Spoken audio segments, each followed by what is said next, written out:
Hi student, आज हम illustration 3 start कर रहे हैं। तो सबसे पहले उसकी मीनिंग समझें। देखो हमें क्या मिला हुआ है।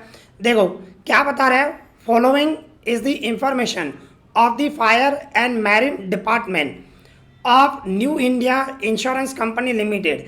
देखो एक कंपनी है न्यू इंडिया इंश्योरेंस कंपनी, उसके दो डिपार्टमेंट हैं, एक फायर डिपार्टमेंट है और एक मैरिन डिपार्टमेंट है।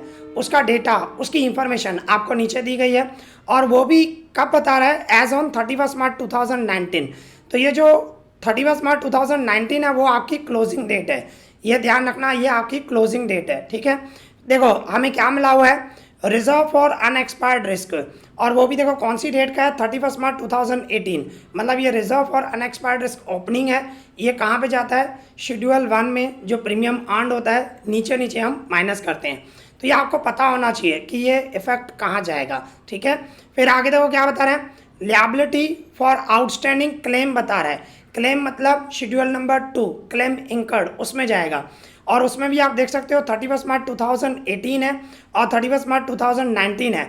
तो ये जो 31 मार्च 2018 है वो ओपनिंग हो गया, और दूसरा 31 मार्च 2019 ये क्या हो गया, क्लोजिंग। और मैंने बताया है क्लोजिंग प्लस होगा, ओपनिंग माइनस होगा।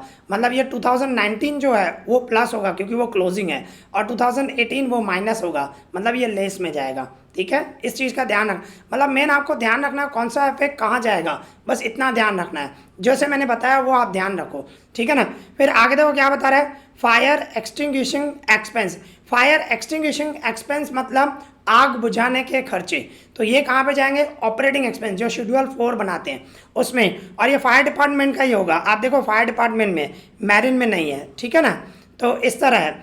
इसके बाद आगे देखो क्या मिला हुआ है, देखें इसके बाद आगे देखो क्या मिला हुआ है हमें, क्लेम पेड है। क्लेम पेड मतलब ये शेड्यूल 2 जो हम क्लेम इंकर्ड बनाते हैं ऊपर ऊपर आता है। ठीक है ना, क्लेम पेड, उसके बाद ही उसमें ही ऐड और लेस होता है। ठीक है ना, ये ऊपर ऊपर आएगा। और इसके बाद बता रहा है री इंश्योरेंस प्रीमियम, पर री इंश्योरेंस प्रीमियम नहीं बता रहा है सेडेड है कि एक्सेप्टेड है। एक्सेप्टेड होगा तो प्लस करेंगे, सेडेड होगा तो माइनस करेंगे। ठीक है, तो अभी नहीं बता रहा है, तो हम पूरा क्वेश्चन पढ़ेंगे उसके बाद ही पता चलेगा। ठीक है, इसके बाद क्या मिला हुआ है, री इंश्योरेंस रिकवरीज। अभी री इंश्योरेंस रिकवरीज मतलब ये क्लेम में जाता है, क्लेम में माइनस करते हैं। ये मतलब मैंने आपको बताया रिकवरीज मतलब ये सेडेड होता है पर क्लेम के लिए, मतलब क्लेम पेड ऑन री इंश्योरेंस सेडेड। ठीक है ना, तो ये क्लेम में से माइनस होगा, लेस होगा, क्योंकि ये री इंश्योरेंस रिकवरीज बता रहा है। तो क्लेम में शेड्यूल 2 में जाएगा और वो भी लेस में, माइनस में। फिर इसके बाद आगे क्या मिला हुआ है देखें हम, देखो इसके बाद हमें मिला हुआ है प्रीमियम रिसीव्ड। ठीक है, तो ये कहाँ पे जाएगा, शेड्यूल 1 जो हमारा प्रीमियम अर्न्ड है ऊपर ऊपर आएगा उसमें प्रीमियम रिसीव्ड। इसके बाद ये तीनों आप देख लो, कमीशन ऑन डायरेक्ट बिजनेस, इसके बाद है कमीशन ऑन री इंश्योरेंस एक्सेप्टेड है, और कमीशन ऑन री इंश्योरेंस सेडेड है।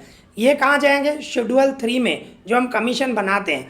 तो ये जो बता रहा है कमीशन ऑन डायरेक्ट बिजनेस, ये ऊपर ऊपर लिखते हैं, और जो एक्सेप्टेड है वो प्लस करते हैं, और जो सेडेड है वो माइनस करते हैं। मतलब ये शेड्यूल 3 में प्लस माइनस ही होगा कमीशन में। ठीक है, क्योंकि तीनों कमीशन है। इसके बाद आगे क्या बता रहे हैं, इंटरेस्ट एंड डिविडेंड, और इसके बाद tax deducted on above income. ये इंटरेस्ट ऑन डिविडेंड कहाँ पे जाता है, रेवेन्यू अकाउंट में ऊपर ऊपर जो अदर इनकम होती है उसमें। ठीक है ना, और अदर एक्सपेंस नीचे आते हैं, तो रेवेन्यू अकाउंट में जाएगा ऊपर ऊपर। और इंटरेस्ट एंड डिविडेंड है, और उसके बाद टैक्स जो है वो माइनस करेंगे। किस तरह, बोर्ड पे करेंगे तो मैं बताऊंगा। ठीक है ना, सिर्फ आपको ध्यान होना चाहिए कौन सा इफेक्ट कहाँ जाएगा। फिर इसके बाद आप देख सकते हो, फिर आगे क्या बता रहा है, जस्ट अ मिनट, हाँ आगे देखो क्या बता रहा है, profit on sale of investment. तो profit on sale on investment वो भी ऊपर ऊपर जाएगा रेवेन्यू अकाउंट में, इंटरेस्ट एंड डिविडेंड के नीचे ही। ठीक है ना, जो बताया था। इसके बाद एडिशनल रिजर्व दिया हुआ है, और वो भी कौन सा है, 31 मार्च 2018 को।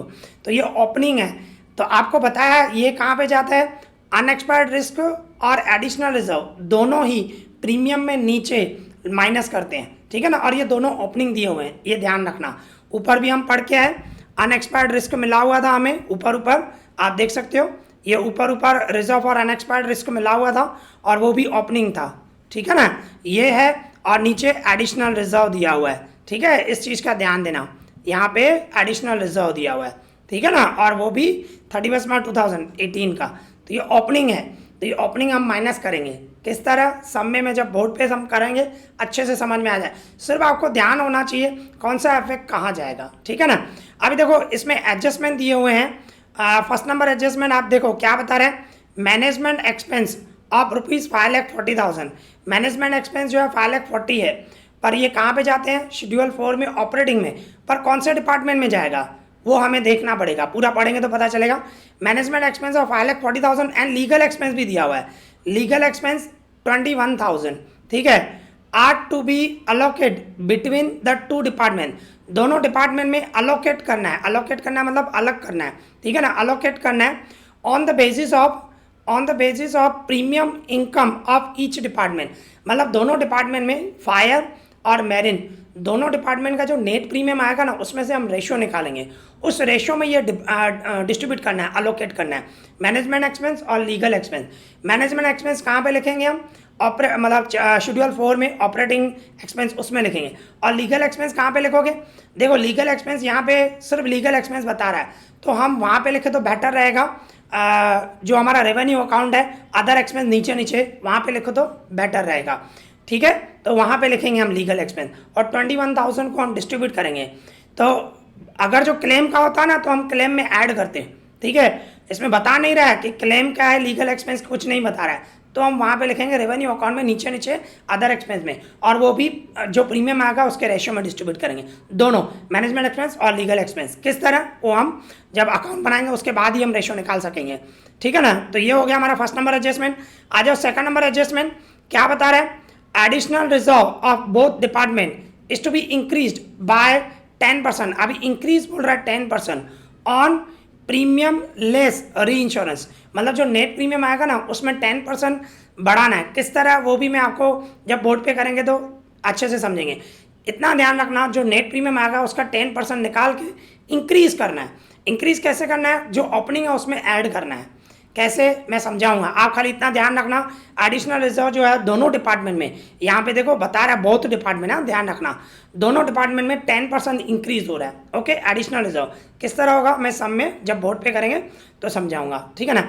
आगे क्या बता रहे, reserve for unexpired risk for fire department should be 50% of the premium less reinsurance, and in marine department reserve for risk should be 100% of the premium less reinsurance. मतलब सेम ही है, मैंने आपको ये बताया भी है। Fire department में आपको जो अनएक्सपायर्ड रिस्क निकालना होता है वो 50% होता है, और मैरिन में जो होता है वो 100%। मैंने लास्ट वीडियो में भी बताया था। अगर जो आपको क्वेश्चन ये समझो नहीं भी मिला होता तो आपको पता होना चाहिए, फायर में 50% निकालते हैं, मैरिन में 100%। अनएक्सपायर्ड रिस्क जो रिजर्व करते हैं फायर में 50% और मैरिन में 100%। याद रखना, कभी कभी क्वेश्चन में नहीं मिला होता है तो आपको पता होना चाहिए, कंपलसरी निकालना ही है, फायर में 50% मैरिन में 100%, ठीक है ना, इस चीज़ का ध्यान देना। तो ये second number adjustment additional reserve और अनएक्सपायर्ड रिस्क के लिए। फिर आगे के देखो क्या बता रहे हैं, prepare revenue account and ascertain profit of each department from the above information. मतलब हमें बोल रहा है रेवेन्यू अकाउंट बनाओ, तो रेवेन्यू अकाउंट बनाने के लिए हमें क्या करना पड़ेगा, 4 शेड्यूल भी बनाने पड़ेंगे। ओके, जो सेम प्रोसेस है जैसे मैंने बताया है, ठीक है ना। तो अभी हमने पूरा क्वेश्चन पढ़ लिया, अभी हम इसको बोर्ड पे स्टार्ट करते हैं। ओके, तो इस तरह हमने अकाउंट बना दिए, जो हमें अकाउंट बनाने थे आप देख सकते हो, ये हमारा रेवेन्यू अकाउंट, ठीक है, पर्टिकुलर शेड्यूल नंबर। अभी देखो यहाँ पे 2 डिपार्टमेंट है, एक फायर डिपार्टमेंट और एक मैरिन डिपार्टमेंट। तो मैं आपको सजेस्ट करूंगा, मतलब 2 कॉलम बना दो फायर और मैरिन का। अगर जो आप ऐसा करना चाहते हो, फायर डिपार्टमेंट के लिए अलग करो, रेवेन्यू अकाउंट और 4 शेड्यूल बनाओ, फिर मैरिन डिपार्टमेंट के लिए रेवेन्यू अकाउंट और 4 शेड्यूल, ऐसे करना चाहते हो तो भी कर सकते हो, पर मैं सजेस्ट करूंगा एक में ही सब हो जाएगा। भाई फायर और मैरिन के सिर्फ 2 कॉलम बनेंगे, रेवेन्यू अकाउंट जैसे आप बनाते हो, प्रीमियम पार्ट शेड्यूल 1, फिर claim income schedule 2, commission schedule 3, operating expense schedule 4, और कोई भी अदर इनकम होगी तो यहाँ पे आएगी, अदर एक्सपेंस होगा तो यहाँ पे आएगी, जैसे मैंने एक्सप्लेन किया हुआ वैसे, ठीक है ना। और इसके बाद आप देख सकते हो यहाँ पे शेड्यूल 1 प्रीमियम पार्ट, ऊपर आएगा प्रीमियम रिसीव, तो उसमें ऐड और लेस, इसके बाद स्पेस चाहिए हमें, अनएक्सपायर्ड रिस्क आएगा इधर, ठीक है ना। और इसके बाद शेड्यूल 2 क्लेम इनकम, उसमें क्लेम पेड ऊपर आएगा और एड और लेस प्लस माइनस करके जो भी आएगा, ठीक है ना, इस तरह। और इसके बाद शेड्यूल 3 कमीशन, ओके, सिर्फ 2 कॉलम बनाने हैं, फायर का, मैरिन का, और ऑपरेटिंग एक्सपेंस सेम इसकी तरह, ठीक है। तो इस तरह जैसे हम बनाते हैं वैसे ही बनाया। अभी हम देखो क्वेश्चन पढ़ते हैं, क्वेश्चन में देखें क्या मिला हुआ है। अभी आप देख सकते हो हमें क्या मिला हुआ है, रिजर्व फॉर अनएक्सपायर्ड रिस्क। तो ये रिजर्व फॉर अनएक्सपायर्ड रिस्क जो है हम अभी नहीं लेंगे, ये बाद में लेंगे जब हम सॉल्व करेंगे, मतलब प्रीमियम में लास्ट में आएगा, ठीक है ना, जब लास्ट में यूज़ होगा। कहने का मतलब जो प्रीमियम अर्न्ड है उसमें लास्ट में माइनस करेंगे। और ये ध्यान रखना ओपनिंग बैलेंस है, ठीक है, इस चीज़ का ध्यान देना, ये ओपनिंग बैलेंस मिला हुआ है, ये देख सकते हो आप, ठीक है ना, 31 मार्च 2018। तो ये ओपनिंग है, लास्ट में माइनस होगा। अभी हम क्या कर रहे हैं, आप देख सकते हो लिएबिलिटी फॉर आउटस्टैंडिंग क्लेम दिया हुआ है। तो आउटस्टैंडिंग क्लेम, तो इसमें आपको ध्यान देना है, मैंने जैसे बताया था, ये 31 मार्च 2018 मतलब ये ओपनिंग बैलेंस है, और ये 31 मार्च 2019 मतलब ये क्लोजिंग बैलेंस है। तो क्लोजिंग प्लस करते हैं और ओपनिंग, और वो भी ध्यान रखना क्लेम में, ठीक है ना। तो सबसे पहले हम क्लोजिंग लिख रहे हैं, क्लोजिंग हमारा कितना है 1,20,000 और 67,500 क्लोजिंग, जो ऐड में जाएगा क्लेम में, ठीक है। तो आप देख सकते हो हमारा जो है ये आउटस्टैंडिंग क्लेम लावर 2019 का कहाँ पे जाएगा, यहाँ पे ऐड में लिखेंगे, ठीक है ना, आउटस्टैंडिंग क्लेम और ये क्लोजिंग वाला। और ध्यान रखना फायर में कितना था 1,20,000, ठीक है, और मैरिन में कितना था 67,500, ओके, ये था क्लोजिंग। अभी ओपनिंग देखो, अभी आप देख सकते हो इसी तरह 31 मार्च 2018 ओपनिंग मिला हुआ है, ओपनिंग कितना है 80,000 एंड 48,750, ठीक है। तो ये लेस में जाएगा, कितना है 80,000 एंड मैरिन का है 48,750, ओके। तो देख सकते हो अभी क्या मिला हुआ है हमें, ओपनिंग, ओपनिंग जो होगा आउटस्टैंडिंग क्लेम वो लेस में जाएगा, ठीक है ना। यहाँ पे आएगा आउटस्टैंडिंग क्लेम जो ओपनिंग है 2018 वाला, फायर का 80,000 है एंड उसका था 48,750 मैरिन का, ठीक है ना, वो लिखा। फिर आगे देखो क्या मिला हुआ है, इसके बाद हमें क्या मिला हुआ है, फायर एक्सटिंग्विशिंग एक्सपेंस, मतलब आग बुझाने के खर्चे कितने हैं, सिर्फ फायर में 8,000 है और मैरिन में नहीं है, ठीक है ना, मैरिन में सिर्फ डैश दिया हुआ है। तो देखो कहाँ पे लिखेंगे, ये शेड्यूल 4 में, ओके। देखो तो अभी आप देख सकते हो फायर एक्सटिंग्विशिंग एक्सपेंस है वो कहाँ पे जाएंगे, ऑपरेटिंग एक्सपेंस में, यहाँ पे लिखूंगा मैं, ठीक है, फायर एक्सटिंग्विशिंग एक्सपेंसेस, ठीक है, और सिर्फ फायर में है 8,000, मैरिन में नहीं है, मैरिन में डैश करेगा, ठीक है, इस तरह। अभी देखो आगे क्या मिला हुआ है, अभी इसके बाद आप देख सकते हो क्या मिला हुआ है हमें, क्लेम पेड, ठीक है ना, क्लेम पेड कितना मिला हुआ है 5,80,000 एंड 4,80,000, सॉरी 5,60,000 एंड 480। तो ये कहाँ पे जाएगा क्लेम पेड, सेकंड शेड्यूल में ऊपर ऊपर, ओके, ठीक है। तो देखो तो इस तरह हमें अभी क्लेम पेड मिला हुआ है, क्लेम पेड कहाँ पे आता है शेड्यूल 2 में ऊपर ऊपर, ठीक है ना। फायर का कितना था 5,60,000 था और मैरिन का 4,80,000, जो भी है वो हमें लिखना है, ठीक है ना, ये क्लेम पेड। आगे देखें, इसके बाद देखो हमें क्या मिला हुआ है, री इंश्योरेंस प्रीमियम। देखो हमने पूरा क्वेश्चन पूरा पढ़ा था, तो उसमें री इंश्योरेंस प्रीमियम एक्सेप्टेड या सेडेड नहीं, कुछ भी नहीं दिया हुआ था। तो ये जो है सिर्फ यही दिया हुआ है, तो हमेशा सेडेड लेना, कुछ भी इंफॉर्मेशन नहीं हो ना तो री इंश्योरेंस प्रीमियम सेडेड लेना। कहने का मतलब प्रीमियम में ये लेस में जाएगा 36,000 एंड 18,000। ध्यान रखना इंफॉर्मेशन नहीं हो, जैसे कि हम लास्ट वीडियो में करके आए थे, तो उसमें क्या था एक्सेप्टेड मिला हुआ था और सेडेड नहीं मिला हुआ था, तो हमने सेडेड लिया था। यहाँ पे कुछ भी नहीं, एक्सेप्टेड सेडेड कुछ भी नहीं मिला हुआ है, तो हमें सेडेड लेना है, ठीक है ना, इस चीज़ का ध्यान रखना। तो ये 36,000 और 18,000 प्रीमियम में माइनस करेंगे। तो इस तरह हमें री इंश्योरेंस प्रीमियम सेडेड दिया हुआ है, तो हम किस में करेंगे शेड्यूल 1 में, और वो भी यहाँ पे लेस में आएगा, ठीक है ना। तो री इंश्योरेंस प्रीमियम और सेडेड करके लेना है, ठीक है ना, 36,000 एंड 18,000, इस तरह जो मिला हुआ है सिंपल है, ठीक है। आगे देखें क्वेश्चन में, आगे देखें। अभी आप देख सकते हो आगे क्या मिला हुआ है हमें, री इंश्योरेंस रिकवरीज, री इंश्योरेंस रिकवरीज और कितना है 12,000 एंड 9,000। ये कहाँ पे जाता है, क्लेम में माइनस करते हैं शेड्यूल 2 में, ओके, 12,000 एंड 9,000।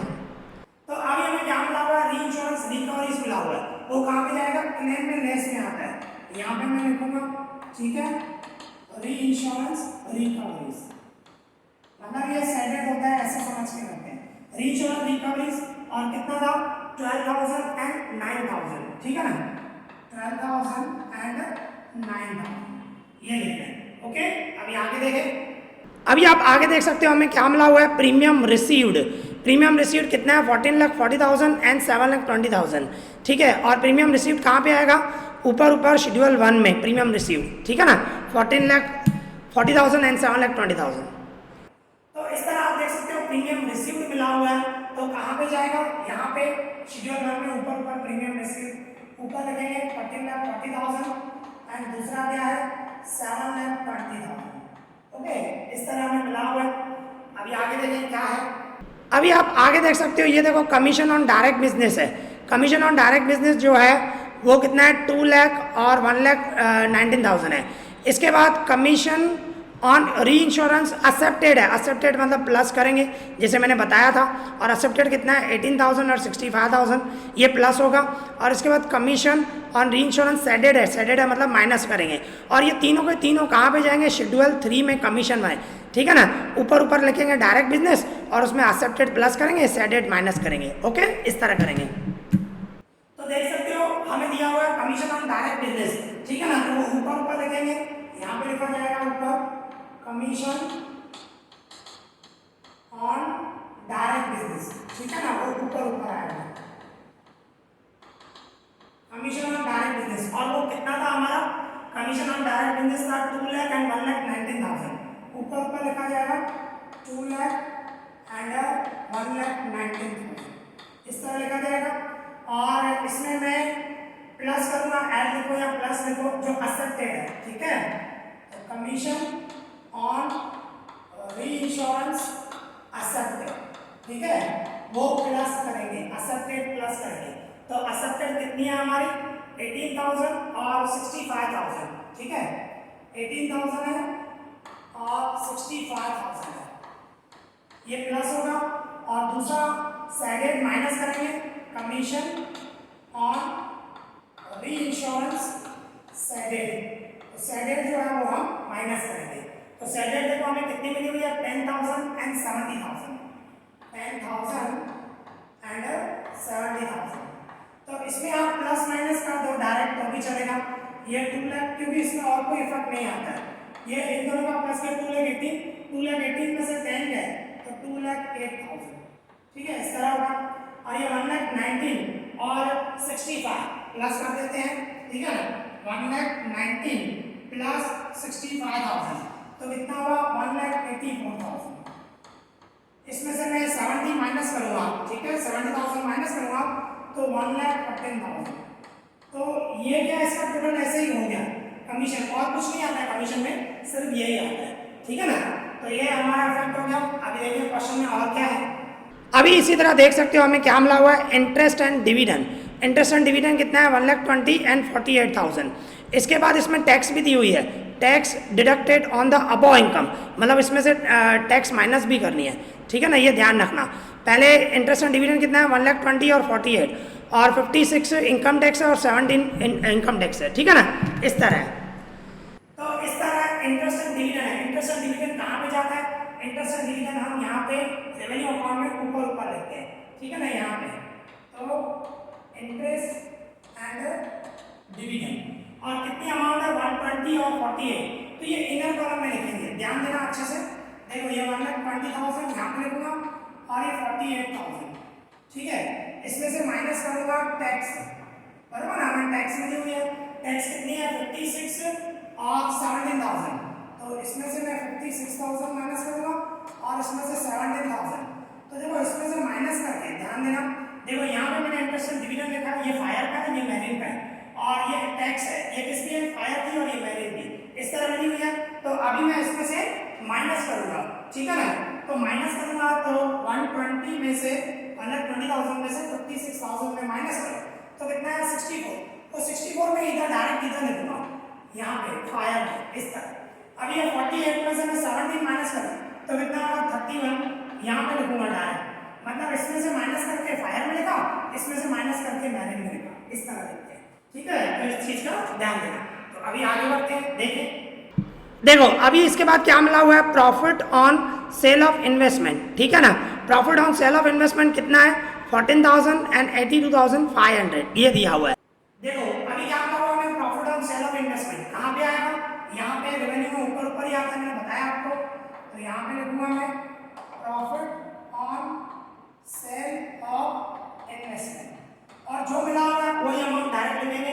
कितना था, यहाँ पे फायर में 14,000 है और मेरे में 82,500, ठीक है। ये अदर इनकम है, इस तरह लिखते हैं यहाँ पे, ओके। तो इसके बाद अभी देखो क्वेश्चन में क्या मिला हुआ है। अभी आप क्वेश्चन में देख सकते हो क्या मिला हुआ है, एडिशनल रिजर्व ऑन 31 मार्च 2018, मतलब ये ओपनिंग दिया हुआ है, ठीक है ना। ये लास्ट में हम माइनस करेंगे, ये ध्यान रखना जब ओपनिंग है। जैसे कि हम ऊपर भी है अनएक्सपायर्ड रिस्क भी था, ओपनिंग बैलेंस, ठीक है ना, वो भी बाकी है। आप देख सकते हो ये जो 31 मार्च 2018 का ओपनिंग बैलेंस है वो भी माइनस करना है, और ये अनएक्सपायर्ड रिस्क है और नीचे एडिशनल रिजर्व है, ये बाद में लेंगे। अभी नीचे एडजस्टमेंट देखते हैं, तो नीचे देखो एडजस्टमेंट में क्या बता रहा है। फर्स्ट नंबर मैनेजमेंट एक्सपेंस कितने हैं, 5,40,000 है और लीगल एक्सपेंस 21,000 है, और वो हमें किस में करना था, on the basis of premium income, मतलब जो नेट प्रीमियम आएगा उसमें, तो उसको हम डिस्ट्रीब्यूट करेंगे, रेशियो निकालना पड़ेगा, ठीक है ना। तो देखो किस तरह होगा, तो देखो अभी क्या हमें प्रीमियम का रेशियो निकालना पड़ेगा, किस तरह होगा। सबसे पहले हमें इसको क्लोज करना पड़ेगा। तो देखो ऐड में तो कुछ भी नहीं आया, ऐड में कुछ नहीं आया, तो मैं क्या लिखूंगा, ये 14,40,000 ही होगा, ठीक है, और ये 7,20,000 होगा ऐसे। तो इसमें से क्या करूंगा मैं, ये लेस करना है, तो 14,40,000 में से 36 है तो 14,04,000 होगा, और इसमें से ये मैं माइनस करूँ 18,000 तो 7,02,000 होगा। ये जो होता है इसको बोलते हैं नेट प्रीमियम, ठीक है ना। और ये जो नेट प्रीमियम है ना, ये इसी का ही रेशियो निकालना है। मतलब देखो नेट प्रीमियम हमारा कौन सा है, 14,04,000 रेशियो 7,02,000, तो ये रेशियो में डिस्ट्रीब्यूट करना है। तो अभी इसका रेशियो किस तरह होगा, देखो 30 कट कर दो, मतलब क्या हो गया, रेशियो 7 इस तरह। अभी 702 का डबल लगाओ, 70 इसको 2 जा लगेगा और इसको 1 जा लगेगा, मतलब क्या होगा 2:1 होगा, क्या हुआ 2:1। अभी मैनेजमेंट एक्सपेंस और लीगल एक्सपेंस जो है ये 2:1 में डिस्ट्रीब्यूट करना है, ठीक है। तो जैसे कि मैनेजमेंट एक्सपेंस हमें कितना दिया हुआ 5,40,000, तो यहाँ पे आएगा मैनेजमेंट एक्सपेंस, ठीक है, यहाँ पे ऑपरेटिंग में मैनेजमेंट एक्सपेंस तो कितना है 5,40,000 है, 5,40,000 को 2:1 में डिस्ट्रीब्यूट करना है, 5,40,000 into 2 divided 3, तो कितना आया 3,60,000 आया, ठीक है ना। तो 3,60,000 लिखा जाएगा, और इसके बाद उसका कितना होगा 1,80,000, ठीक है। इस तरह मतलब 2:1 में मैंने डिस्ट्रीब्यूट किया, 2:1 में क्या मैनेजमेंट एक्सपेंस जो 5,40,000 है, 5,40,000 को 2:1 में। इसके बाद हमें लीगल एक्सपेंस दिए हुए, लीगल एक्सपेंस 21,000 है, तो वो कहाँ पे डिस्ट्रीब्यूट करेंगे। वैसे क्लेम के होते तो मैं यहाँ पे ऐड करता क्लेम में, पर सिर्फ लीगल एक्सपेंस बता रहा है तो मैं कहाँ पे लिखूंगा, यहाँ पे लिखूंगा, ठीक है ना, यहाँ पे लिखूंगा अदर एक्सपेंसेस, इस तरह लिखूंगा अदर एक्सपेंसेस, और उसमें मैं कर देता हूँ लीगल एक्सपेंस। तो लीगल एक्सपेंसेस भी कितने मिले हुए हमें 21,000 मिले हुए, तो 21,000 को भी इसी रेशो में 2:1 में डिस्ट्रीब्यूट करना है, ठीक है। तो 21,000 को मैं डिस्ट्रीब्यूट करूँ तो 14 और 7,000 होगा, कभी देख लेते हैं 2 डिवाइड 7, 21,000 into 2 डिवाइड 3, ठीक है। तो कितना आया फायर में लिखना है, ठीक है, 14,000 आया एंड 7,000 आया, इस तरह, ठीक है ना। लीगल एक्सपेंस मैंने 2:1 में डिस्ट्रीब्यूट किया, ओके। तो ये हमारा फर्स्ट नंबर एडजस्टमेंट कंप्लीट हो गया। अभी सेकंड नंबर एडजस्टमेंट देखें। अभी आप देख सकते हो सेकंड नंबर एडजस्टमेंट क्या बता रहा है, additional reserve of both department is to be increased by 10%। देखो इंक्रीज बाय 10% बोल रहा है ऑन प्रीमियम लेस रीइंश्योरेंस। अभी देखो कभी भी इंक्रीज बताया ना तो सबसे पहले आप देखो कितना ओपनिंग कितना है, ओपनिंग पहले चेक करो। एडिशनल रिजर्व हमारा ओपनिंग फायर में कितना है, फायर में 4,80,000 है, ठीक है ना, 4,80,000 है, और इसमें कितना है 75,000, ओके। तो देखो किस तरह इंक्रीज होगा मैं वो बता रहा हूँ। अभी एडिशनल रिजर्व जो है 10% इंक्रीज बोल रहा है, तो अभी आप देख सकते हो एडिशनल रिजर्व जो है 10% इंक्रीज बोल रहा है, तो 10% इंक्रीज कैसे होगा मैं इसको रफ कर देता हूँ, यहाँ पे कैलकुलेशन करता हूँ।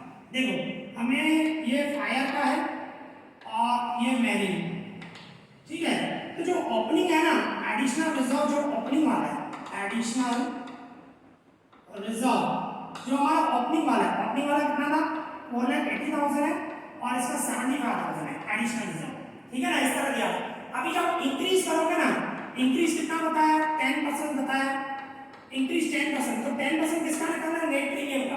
तो ये जो है नेट प्रीमियम, ये इसका मैं 10% निकालूंगा फायर में, तो वो फायर में 10% में निकालूं तो कितना होगा, 140400 हो जाएगा, ठीक है ना, 1,40,400। और इसका मैं 10% निकालूं 70,200 इस तरह। तो जब इंक्रीज बताया ना भाई, इंक्रीज करना है 10%, 15%, जो भी बताया, तो जो ओपनिंग बैलेंस है उसमें ऐड कर देना ये ओपनिंग एडिशनल रिजर्व जो ओपनिंग मिला हुआ है वो, और उसमें ये इसका 10% मैंने बढ़ा दिया। और इसी तरह ओपनिंग 7 मैरिन का 75 और इसका 10%, ठीक है ना, तो ये मैं बढ़ा दूंगा, मतलब ये मैं प्लस कर दूंगा, ठीक है ना। तो देख सकते हो 4,80,000 प्लस करूंगा 1,40,400, तो कितना आया 6,20,400, 6,20,400, और उसमें 75,000 प्लस 70,200, इन दोनों का प्लस करना 1,45,200, ठीक है, इस तरह हुआ। तो ये आपका क्लोजिंग हो गया एडिशनल रिजर्व, ठीक है ना, ये ध्यान रखना। अभी आगे देखें, सेकंड एडजस्टमेंट अभी बाकी है। अभी आप देख सकते हो आगे क्या बता रहे हैं, रिजर्व सेकंड नंबर एडजस्टमेंट में, reserve for unexpired risk for fire department, fire department should be 50%, वो तो मैंने आपको बताया, फायर में 50% ही निकलता है और वो भी प्रीमियम का, ठीक है ना, और मैरिन का 100% निकालेंगे, ओके। तो इस चीज़ का ध्यान देना है। तो इसमें से हमें रिजर्व फॉर अनएक्सपायर्ड रिस्क निकलेगा, ठीक है ना। तो अभी हमें रिजर्व फॉर अनएक्सपायर्ड रिस्क निकालना है, वो भी क्लोजिंग एडजस्टमेंट में से है, मतलब क्लोजिंग आएगा। तो वो यहाँ पे लिखना है, आप देख सकते हो ऊपर आएगा लेस, जैसे हम लिखते हैं लेस। अभी देखो, अभी हमें लिखना है रिजर्व फॉर अनएक्सपायर्ड रिस्क, ठीक है, अनएक्सपायर्ड रिस्क यहाँ पे नीचे लिख देते हैं क्योंकि दो डिपार्टमेंट है। रिजर्व फॉर अनएक्सपायर्ड रिस्क, ठीक है, अनएक्सपायर्ड रिस्क, और दूसरा एडिशनल रिजर्व, क्लोजिंग वाले दोनों, क्लोजिंग वाले एडिशनल रिजर्व। तो अभी रिजर्व फॉर अनएक्सपायर्ड रिस्क क्या होगा, इसका 50%, जो फायर का है वो 50%, ठीक है ना। इसका मैं 50% निकालूं 7,02,000 ही आएगा, फिर भी निकाल देते हैं 14,04,000, उसका 50% निकालूंगा तो कितना आया, अच्छा ऊपर लिख देना, देखो इधर लिखना फायर, ये फायर का कर है, और यहाँ पे लिख देना मैरिन, ये मैरिन का है। तो कितना आया 7,02,000 है, और मैरिन में 100%, तो इसका 100% निकाल तो सेम ही होगा 7,02,000, 100% तो वही रहने वाला, ठीक है। और एडिशनल रिजर्व आपने ये निकाला क्लोजिंग वाला 6,20,400, और इसका है 1,45,200, ठीक है। फिर मैं इसका इन दोनों का प्लस करूं, इसका प्लस करूं 7,02,000 प्लस 6,20,400, तो मैंने इसका प्लस किया तो कितना आया 13,22,400। अभी इसका प्लस करूं मैं 7,02,000 प्लस करूं 1,45,200, तो इसका मैंने प्लस किया तो कितना आया 8,47,200। तो ये तो हुआ क्लोजिंग। अभी इसमें से माइनस करते हैं ओपनिंग, ठीक है ना, ध्यान है ना, रिजर्व फॉर अनएक्सपायर्ड रिस्क, ठीक है ना, reserve for unexpired risk and additional reserve. Opening minus किया जाता है, ओपनिंग, ये क्लोजिंग हमने एडजस्टमेंट में से निकाला, दोनों का प्लस किया, अभी इसमें से ओपनिंग हम माइनस करेंगे, तो ओपनिंग कितना था वो देंगे क्वेश्चन में, ठीक है। तो अभी आप देख सकते हो रिजर्व फॉर अनएक्सपायर्ड रिस्क, देखो ओपनिंग वाला कितना दिया हुआ है हमें, ओपनिंग वाला दिया हुआ है 6,40,000 एंड 6,75,000, ठीक है ना, ये ओपनिंग है, ये किसका है, अनएक्सपायर्ड रिस्क का है, और एडिशनल रिजर्व ये है नीचे, एडिशनल रिजर्व तो हम ऊपर भी करके आते 4,80,000 और 75, ठीक है ना, आप देख सकते हो। तो अभी पहले रिजर्व और अनएक्सपायर्ड रिस्क लिखें, कितना है 6,40,000 एंड 6,75,000। तो इस तरह हमें क्या मिला हुआ है, रिजर्व और अनएक्सपायर्ड रिस्क कितना मिला हुआ है, फायर का दिया हुआ है 6,40,000, ठीक है ना, 6,40,000, और इसका कितना मिला हुआ है मैरिन का 6,75,000, और ओपनिंग कितना है, ओपनिंग तो आप यहाँ पे भी लिखे हैं ना, ये ओपनिंग वाला इधर, उसमें फिर इंक्रीज किया तो ओपनिंग ये है कितना है ना 4,80,000, ये ओपनिंग, और यहाँ पे ओपनिंग है 75,000, ठीक है।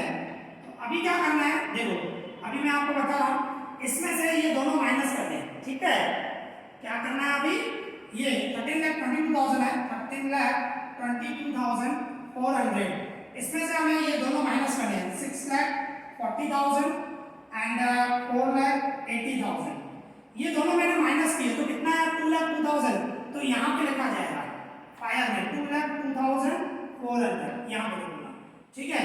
अभी ऊपर जो था 8,47,200 है ये मैरिन में, इसमें से ये दोनों माइनस करने हैं, 6,75,000 माइनस करूंगा 75,000, ठीक है ना, तो ये इसमें से दोनों माइनस किए तो कितना है 97,200 मैरिन का है। अभी क्या करना है, इसमें से ये माइनस करना है, लेस लिखा है, ठीक है ना, इसमें से ये माइनस करना है, मतलब 14,04,000, इसमें से मैं माइनस करूंगा 2,02,400, तो कितना आया यहाँ पे लिखूंगा 1,20,000 12,01,600, इस तरह होगा 12,01,600, और इसमें से मैं माइनस करूँ 7,02,000, उसमें से माइनस करूँ 97,200, तो कितना आया 6,04,800, ये प्लस माइनस करके ये आया, ठीक है, इस तरह आया।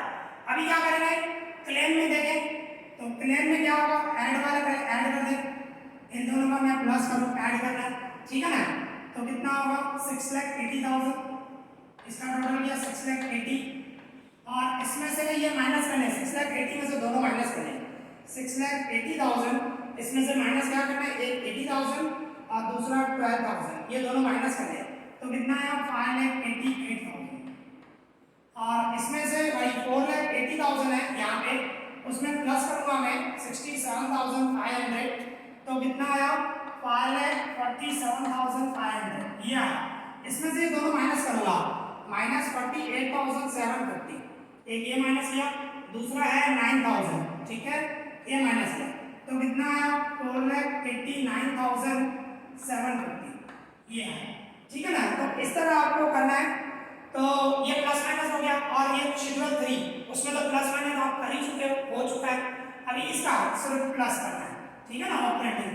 ऑपरेटिंग का कितना हुआ 3,08,000, और इसका कितना है 1,80,000, ठीक है, ये चारों शेड्यूल कंप्लीट हो गए। अभी क्या करोगे, चारों का जो भी प्लस माइनस करके आया, जैसे कि इसका ये आया, तो ये दोनों यहाँ पे ट्रांसफर करूंगा मैं, ये शेड्यूल 1 यहाँ पे आएगा, ठीक है ना, 12,01,600, और दूसरा 6,04,800, इस तरह। और इसका क्लेम का, तो यहाँ पे मैं ट्रांसफर करूंगा, यहाँ पे क्लेम इनकम 5,88,000, ठीक है ना, एक ये है, और दूसरा है 4,89,750 है, और इसके बाद कमीशन का ये ट्रांसफर करेंगे 2,08,000 एंड 1,14,000, यहाँ पे लेके आऊंगा मैं 2,08,000 एंड 1,14,000, ठीक है ना ये। और इसके बाद ऑपरेटिंग, इसका जो ये टोटल है 3,68,000 और 1,80,000, यहाँ पे लिखूंगा 3,68,000 एंड 1,80,000, ठीक है ना, ये यहाँ पे लेके आऊंगा। अभी इसके बाद क्या करना है, ये इसका मैं टोटल करूंगा, इसका जो टोटल आएगा उसको मैं क्या बोलूंगा, टोटल ए, ये इनकम का टोटल होगा, ये टोटल है, फिर इनका टोटल करूंगा, इसको क्या बोलूंगा मैं, टोटल बी, ठीक है ना, इसको मैं टोटल बी बोलूंगा, एक्सपेंस का टोटल। तो देखो करते हैं, पहले मैं इसका टोटल कर रहा हूँ 12,01,600, उसमें प्लस करूँ 64,000 प्लस 14,000, तो इन सब का प्लस किया तो कितना आया 12,79,600, ठीक है। अभी इसका प्लस करो 6,04,800 प्लस 31,000 प्लस 82,500, तो इसका टोटल आया 7,18,300, ठीक है। अभी एक्सपेंस का प्लस करिए, इनकम का टोटल हो गया, अभी एक्सपेंस का 5,88,000 प्लस 2,08,000 प्लस 3,68,000 प्लस 14,000, तो इन सब का प्लस किया तो 11,78,000 आया, 11,78,000। अभी इसका प्लस करो 4,89,750 प्लस 1,14,000 प्लस 1,80,000 प्लस 7,000, इन सब का प्लस किया तो 7,90,750, ठीक है। तो अभी क्या करूंगा, ये इसमें से ये मैं माइनस करूंगा, ठीक है, 12,79,000 ये इनकम है, मतलब हम ऐसे बोलेंगे 12,79,000 इसमें से, तो ये माइनस करूंगा 12,79,600, ठीक है ना।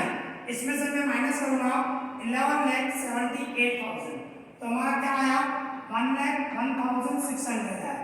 और अभी यहाँ पे देखो ये 7,18,000 है, ये 7,90,000 है, तो देखो इनकम कम है, एक्सपेंस ज्यादा है, तो लॉस होगा ये। मतलब इसमें से मैं माइनस करूँ 7,18,300, उसमें से माइनस करूंगा 7,90,750, तो ये मैं माइनस करूं तो ये लॉस आया 72,450, ये माइनस में आ रहा है, इसको ब्रैकेट में लिखो, ये लॉस आया, समझे।